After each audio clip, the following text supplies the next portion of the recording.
On a quiet street in a small town, under a cloudy night sky and with the wind howling, an old, abandoned house stood surrounded by dead trees. The camera moves slowly towards this decaying structure, with the sound of the wind echoing. Suddenly, a figure emerges from the shadows. Amina, a woman in her late 40s, trembles as she desperately tries to escape the house. She dashes towards the street, looking fearfully behind her.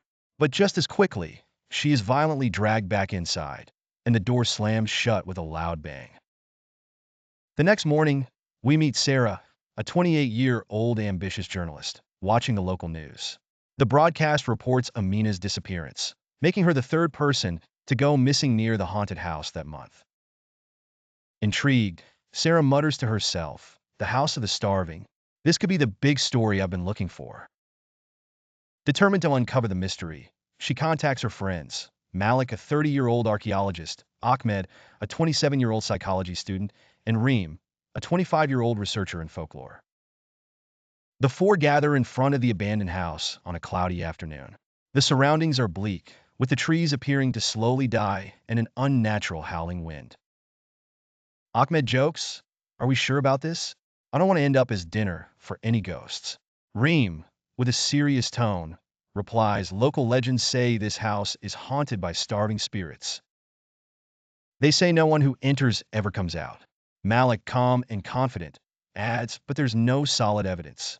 We're here to uncover the truth, right?" He then pushes open the creaky front door. Inside the house, the air is thick with the smell of decay. The walls are covered in old, distorted drawings of faces, and the floor creaks with every step. Sarah snaps photos with her camera. It's clear this place hasn't been touched in decades.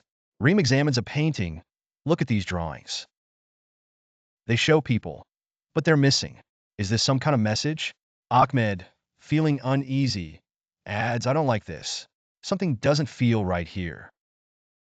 Suddenly, they hear heavy footsteps coming from upstairs. Malik whispers, "Did you hear that?" The group cautiously makes their way upstairs, where they find a tightly sealed room. Malik struggles to open the door, which suddenly swings open on its own. Inside, they find a person sitting in the middle of the room, their face deformed, seemingly eating something invisible. In shock, Sarah exclaims, "Oh my God, what is he doing?" The grotesque figure slowly turns towards them, revealing an inhuman face, and begins to scream with a high-pitched wail. Reem panics, "We need to get out of here now." But before they can escape, all doors and windows slam shut, trapping them inside. They eventually find their way to a dark basement, where an old journal lies. Malik reads aloud from the shaky handwriting, "The House of the Starving, a house cursed by the spirits of those who died of hunger during the famine years."